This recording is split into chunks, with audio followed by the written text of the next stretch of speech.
A note to our listeners before we get started. This series delves into sensitive material and contains disturbing content. Please take care while listening. Mr. Zuckerberg, you and the companies before us, I know you don't mean it to be so, but you have blood on your hands. You have a product.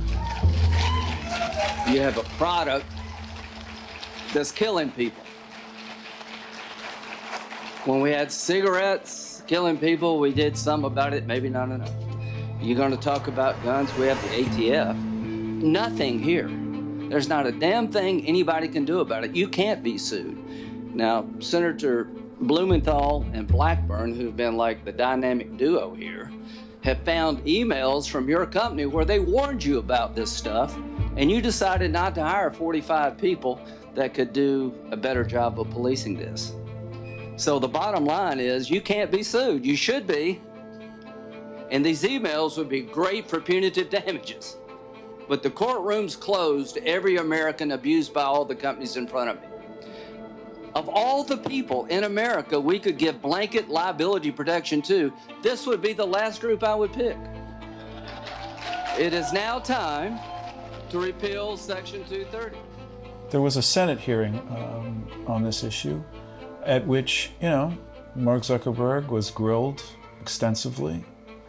There does seem to be some political reaction to it. What did you make of that? There's a lot of attention this session, but I think actions speak louder than words. There's no acknowledgement of the databases of known CSAM. And so there's no absolute liability for allowing that to be on your platform. I think it's unconscionable that we have databases of known CSAM with hash values, they're identifiable, and yet there's nothing done to prevent the upload of this material, because this material being on the internet really does fuel more abuse of children and sexual torture of children, of toddlers, of babies. You mean hands-on abuse? Yes, hands-on abuse. You think the spread of the imagery leads to hands-on abuse? I do, because it's a barter economy in large part. And we see a lot of evidence in the cases that are prosecuted in terms of the law enforcement affidavits that support the charges of people who are creating and producing this material for purposes of trading it with others, kind of like baseball cards. A person wants to collect all of the pictures of a particular victim, or they want to collect all of the pictures of a certain kind of offense against a child, or there are now live streaming offenses that are going on where people who are on the other side of the computer want to dictate to the hands-on offender what kind of abuse they're going to perpetrate upon this child. And we're seeing that the children are younger and the abuse is more violent as time goes on.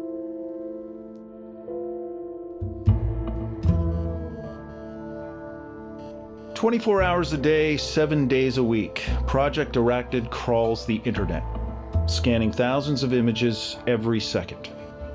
When it finds and classifies child sexual abuse material, it jumps into another gear. It issues thousands of notices to companies, asking them to take down the material stored on their network. It sounds simple enough, but in practice, it's far from easy. It's a monumental effort, being fought by a precious few. I'm Robert Cribb, and this is Arachnid.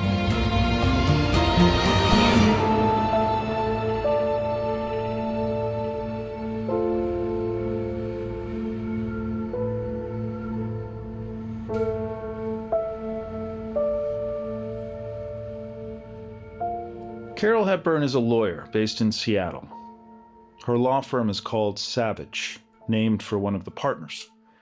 But it's equally appropriate to Carol, given her relentless pursuit of justice for survivors. In fact, it's been the central focus of her legal career for decades. So when did this particular issue come onto your radar? When did you get your first client who was a victim of child sex abuse material?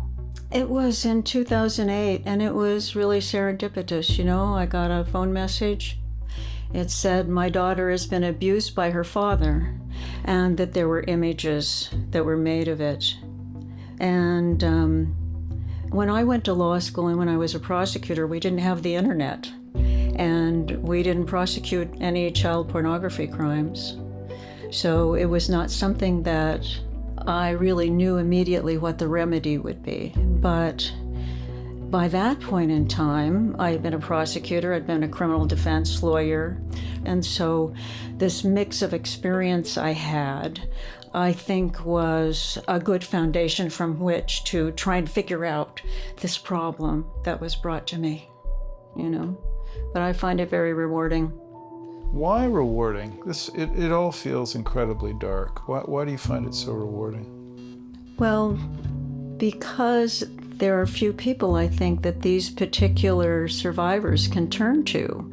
Not many lawyers do this work. We've found that there aren't many therapists who are capable of doing this work just because they haven't gotten the training or the experience or have the wherewithal to not just help someone who's a victim of child sex abuse, that's hard enough, but to help someone who is an ongoing crime victim, who's a victim of a crime that's happening right as they're sitting there in the therapist's office is very difficult. And so, and as I said, I didn't even know what the remedy was when the first person came to me. I had to figure that out. We sort of had to invent the wheel in a way. It's really a privilege to do this work in a lot of ways. You know, people come to you with their darkest experiences, and to have them, you know, share that with you is a privilege. So there's an initial attorney that I had before. I had him for a few years, and it kind of didn't really work out that well. And then my wife found Carol, and I connected with Carol. She came and met me, and I was like, okay. I immediately knew that I wanted to work with her immediately. And I even hugged her. The rest is history. Carol has lived in the Pacific Northwest her whole life. A part of her practice was connected to the sea and marine law. One of her family members was a longtime commercial fisherman, so she's represented fishermen and tug crews and ferry workers. But since her early days as an attorney, she's had a special interest in protecting the victims of crimes. Now that's become her main focus, and what she's seen over the years has left her seething with anger. Were there many cases like this at that time? So this is 2008, you said. Had this issue hit the radar screen? Were there civil suits? Was this an issue that was emerging in law? You know, not to my knowledge, really. If we talk separately about the restitution orders entered in criminal cases against convicted offenders, that's one thing. Another is civil liability against the downloaders of these images. But the very first restitution order was entered in March of 2009 in the District of Connecticut. James Marsh was the lawyer who obtained that order. I got my first client in 2008, and I was trying to figure out what the remedy was. And when I started getting the notices on her behalf from the Department of Justice, I was flooded with these things. And my first problem to address was, how do I manage all this information? What is a notification? Explain what that is. The federal criminal justice system has a very robust system for notifying victims of any crime of the process that is going on in the case that involves them, and it can begin even before charging. And so you get that in a verbal form, either paper or email.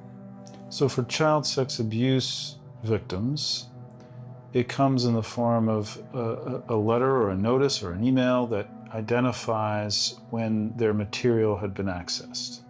When their material has been identified to law enforcement as being part of the evidence in the case, that it was on the computer media which was seized by law enforcement and then sent in for analysis. So you typically receive these notices on behalf of your clients? Yes, I think that's an important function that I serve for my clients. I try and be a buffer for them, between them and the criminal justice system, and I give them as much notice of what's going on as they want so that they can sort of titrate that for their own well-being. Some of them still want to receive the notices directly. It helps them, I think, be in control, but others find it overwhelming. Do you find it overwhelming? At times, yes. I mean, it's overwhelming just in an administrative nature, and then, oh my gosh, we've got to respond to these. Now, not every notice requires a response from the lawyer or from the victim, whatever, but so many of them do. How many did you get yesterday? Over 60. In one day? Yes. So that's close to a couple thousand a month. It can be. And then there's those times when somehow there's a backup in the Department of Justice system, and then we get, maybe 200 in a day. What does it say that you're one lawyer in Seattle, getting 60 messages a day from the Department of Justice? What does that say about the scope and breadth of this problem? It's epidemic. So if you're getting 60 a day, that means there's thousands a day. Oh, yes. I mean, even just for those who are represented, then there are those who don't have lawyers but have elected to get the notices, and then many victims, as I understand, don't want notices. They don't want to know. They want to close that chapter on their life and try and forget about it.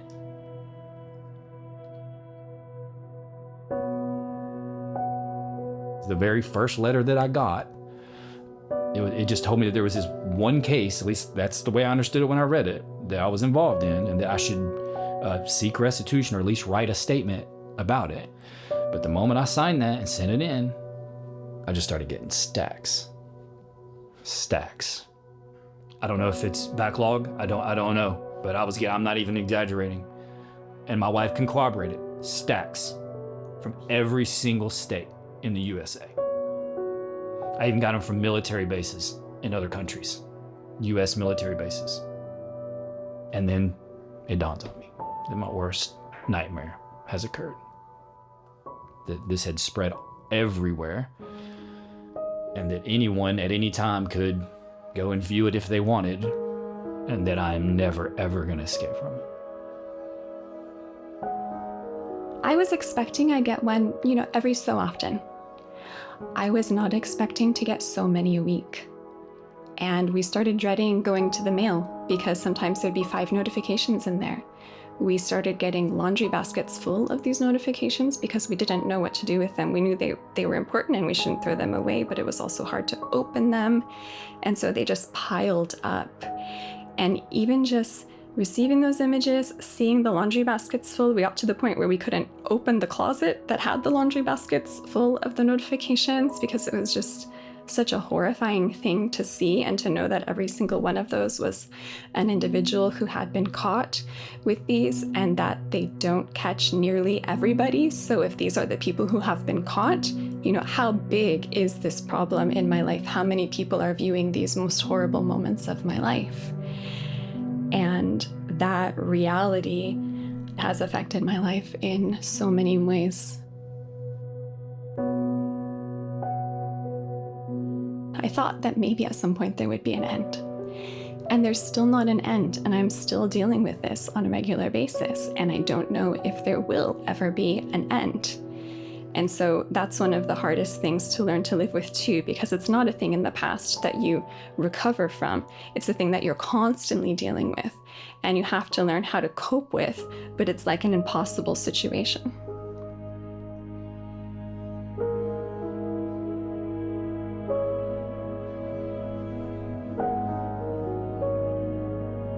Having spent as much time as you have with survivors of child sex abuse material, you know them as well as anybody, and you've known them over long periods of time. Is there ever a point at which you've seen any of them heal? I don't think so. I think that these are permanent scars with which they must live, and at this point we don't see any light in the end of the tunnel because we don't see the internet being scrubbed. It could be. It could be. It certainly seems that it would be possible. It seems that the tools are out there. But we as a society need to find the will to do that. And certainly how we treat the most vulnerable among us is a mark of who we are as a society. Help me understand this. Everyone agrees this is a despicable crime. Given there is unanimity in our society on how horrific this is, why is there so little momentum towards addressing it? How does this happen that we don't have action? How is it possible that we don't have aggressive legislative steps? How is it possible that we don't collectively, in unison, take more aggressive steps in this? I don't know that we all agree. I don't think that we do all agree. I think there are people who think that they are just pictures. And there are people that think that, oh, you should be able to ignore this. Nobody's coming to your door. They don't know about the circumstances of people who are stalked, or they minimize the numbers of victims who would be stalked, and they think that's just not a big deal. And, I'm a cynic at this point in time, and I must think that that there are monetary concerns. There are people who talk very loudly about privacy, and they too don't understand the real stories of the people who have suffered this.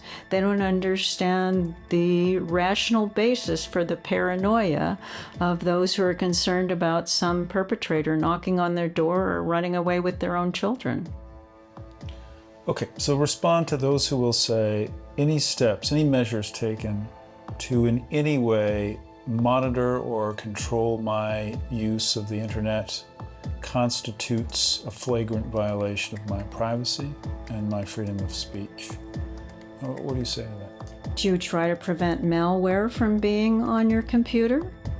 Do you try and filter out those kinds of viruses on your computer? Do you have a need to see a little boy raped, a 3-year-old, a 7-week-old? What is your justification for that?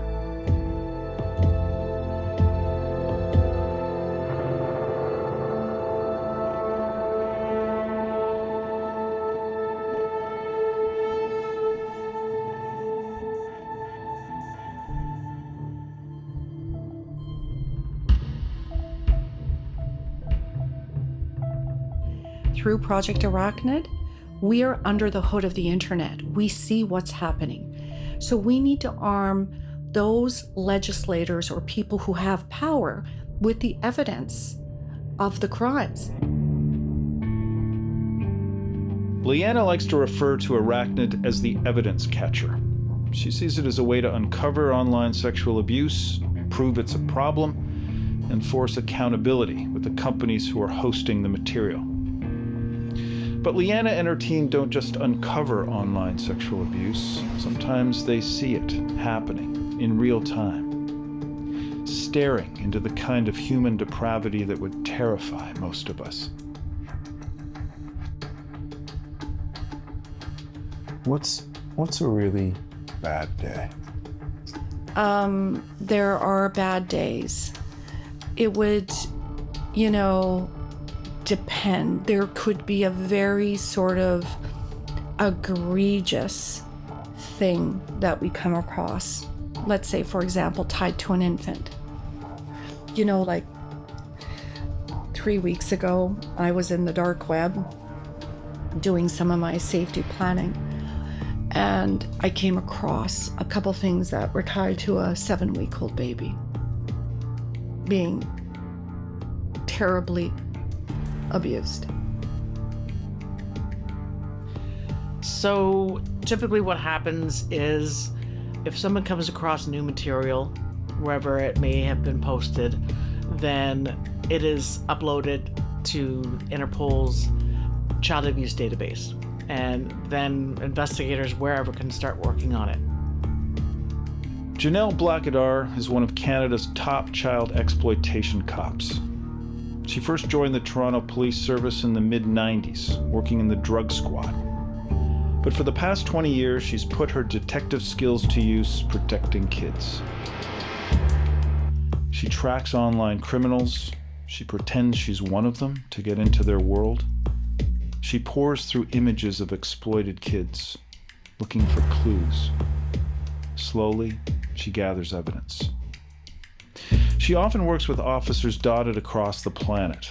They share small puzzle pieces that gradually come together to reveal identities and locations of predators and their victims. As part of the Child Exploitation Unit, Janelle often works with Leanna's team in Winnipeg, tracking the online predators, producing the images that are swept up by Arachnid. So in this instance, I was contacted by someone from Australia, and we essentially had a starting point of the material that had been captured by another investigator in the world. And then we looked further and realized, no, it was previously uploaded to this site by a different person's name. And even though I'm a covert internet investigator, sometimes I can't function on certain places because I don't legally have the ability to do it. And in this case, we effectively went to two NGOs. One of them was the Canadian Centre of Child Protection, and asked them if they could investigate it and let us know if they had any information that could possibly help us. Sasha, who is in our team, writes me a note and says, it's really bad. I go to the link, I download the content in the safe environment, I add it into the Project Arachnid.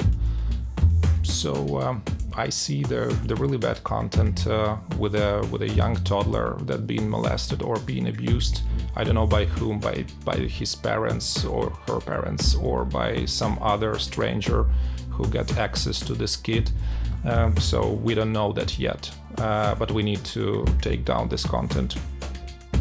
I get up from my desk, I go around and I'm like, are you okay? He's like, and then the team around him, Cam and Megan, go, okay, we'll jump in here, we'll classify too. We've got it in Arachnid because we have to classify it to get it removed. And then I phone Lloyd. Lloyd's like, I'm on it. All of a sudden, all four of them are in there. Cam's like, we're a team. We'll get this done. So yes, so they did get involved, and it was 24 hours a day, pretty much for us around the world.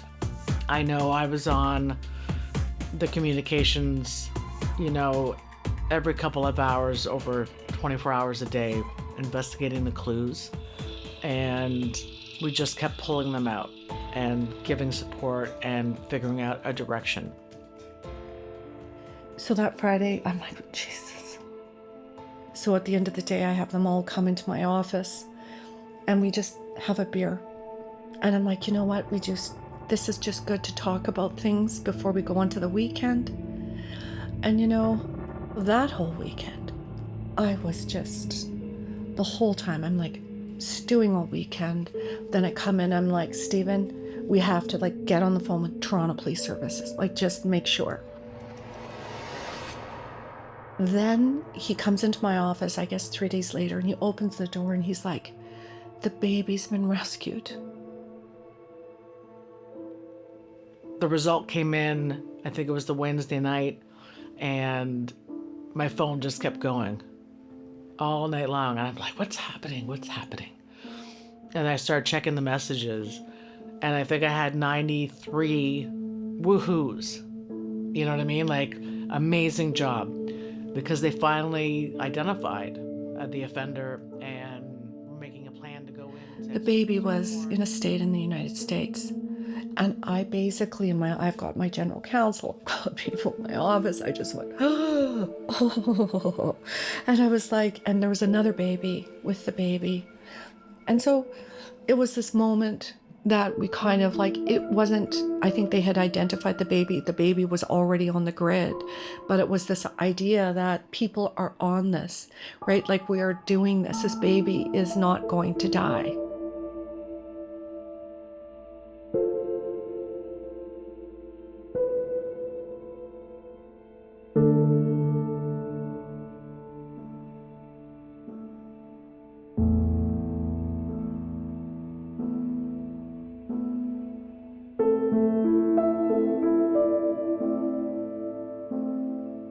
a good day for us is when we identify and we can rescue a child, whether it be here in Toronto or, like Janelle says, somewhere across the world. Michael Sabaden has been Janelle's partner on the child exploitation team for the past decade. The 25-year veteran of the Toronto Police Service says his office alone can get as many as 50 reports of abuse in a single day. And the overall numbers are growing. 2 years ago, the unit logged 1,800 reports. Last year, 2,400. The team can only process about 20% of those, tops. For Michael, that's not enough, not even close. And that's only part of the problem. When police formally request information from online providers to help them track the identities and the locations of those behind the abusive material, the response back can be painfully slow. Yeah, I mean, tip comes in and we get eyes on it, and then it would go to an investigator. And then the process, which is the frustrating part of our job, is more so the process and the politics than a lot of things, is we have to do production orders for the IP address. Then we have to do a production order for the subscriber information to get the IP address. So now the time's passing of a child potentially being abused. So just explain that. So you have to get permission to get access through, it could be Bell or Rogers.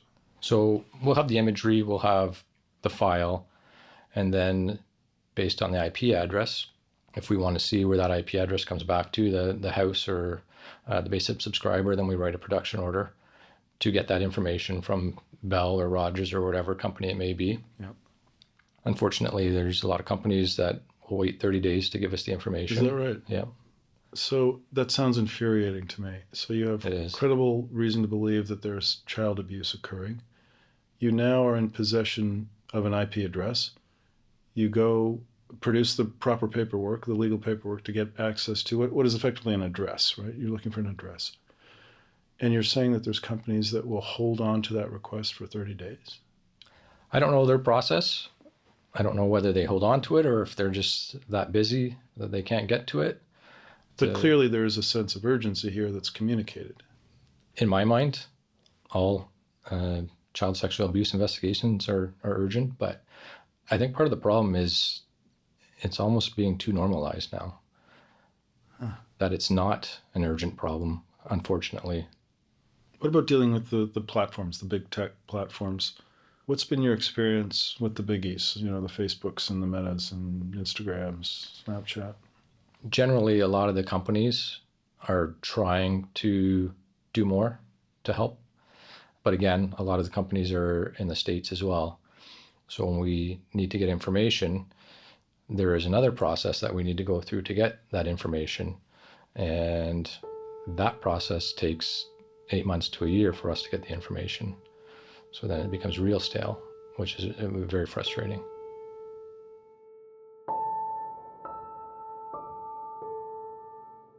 When the team at the Canadian Centre for Child Protection came up with Arachnid, they had one main objective in mind: helping survivors keep their worst days in the past and get the images and videos of their abuse taken down. It's a victim-focused approach, and that's at the heart of Sharon Cooper's work. Dr. Cooper is one of the best-known forensic pediatricians in the world. Like many of the sentinels we've met in this show, she's been at this for decades. She began her career with 20 years in the U.S. Armed Forces and retired as a colonel. Since then, she's worked in child abuse and developmental pediatrics and holds 2 major university faculty positions in the U.S. Dr. Cooper is not the hard-nosed investigator in this narrative. Her lens on the issue is focused on compassion for those who have been harmed. As a physician, I want the survivor first. I want what's best for the survivor. Sometimes justice may not be what's best for the survivor. You have those survivors who are victims of their own family members, who have resolved that conflict in their minds, who don't want to see that grandfather go to prison at this point, right? They have avoided that individual and they know not to let their children be around that individual. All those kinds of dynamics. From my perspective, I just want our systems at the lowest to the highest levels to validate what has happened to these particular survivors, to do what we can do to make it better for them. And if erasing images would make them feel better, I'm 100% in favor of that. I can't think of any reason that we shouldn't. But we're not doing it. There's technology. The Canadian Center builds this tool. It's free. Anyone can use it. And the truth is, very few people are using it, very few organizations. The big guys certainly aren't using it. The ones that are of greatest concern are not using it. And, you know, what the center says is that when they send these letters out saying we've flagged child sex abuse material on your servers, right, please pull it down. In many cases, the response is either nothing or some form of argumentation about whether in fact it is. How do you explain it? Oh, it's really easy. It's about power and control. It's strictly about power and control. The agency that is supposed to respond to the letters of notification are really silently saying, make me. That's really what they're saying. They don't want to get the reputation of even giving the impression that they're monitoring what's going on their servers. Because it's bad for business. Correct.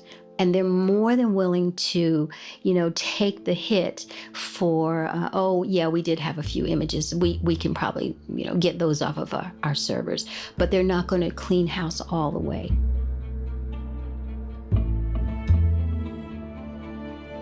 So what happens when governments use whatever influence they do have to nudge big tech companies like X to crack down on the spread of child sexual abuse material?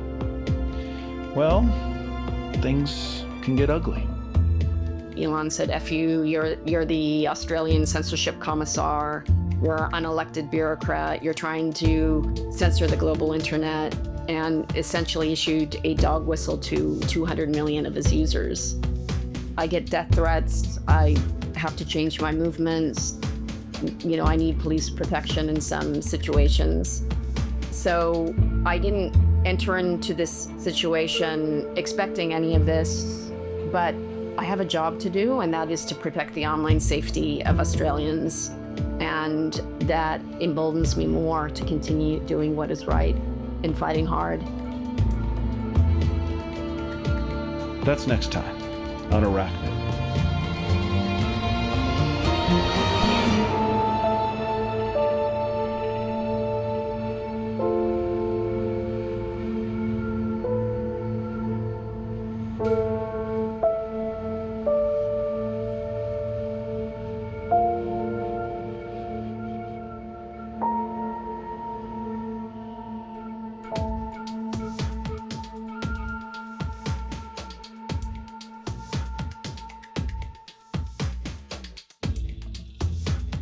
Arachnid was reported by me, Rob Cribb, and Wendy Ann Clark from the Investigative Journalism Bureau.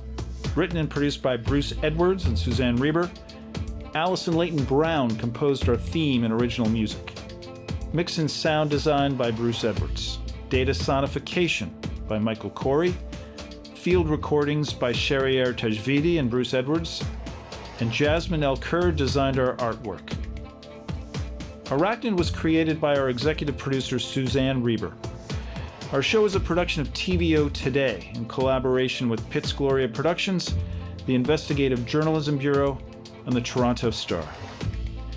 Our TVO team includes Shahriar Tajvidi, senior showrunner, Lori Few, executive producer of digital, John Ferry, vice president of programming and content, and thanks to JP Fozo and Sean Pattenden, my audio colleagues at the Toronto Star. If you appreciate listening to Arachnid and believe in this kind of deeply reported and immersive storytelling, please give us a 5-star review on Apple Podcasts or wherever you find your podcasts. Thanks for listening.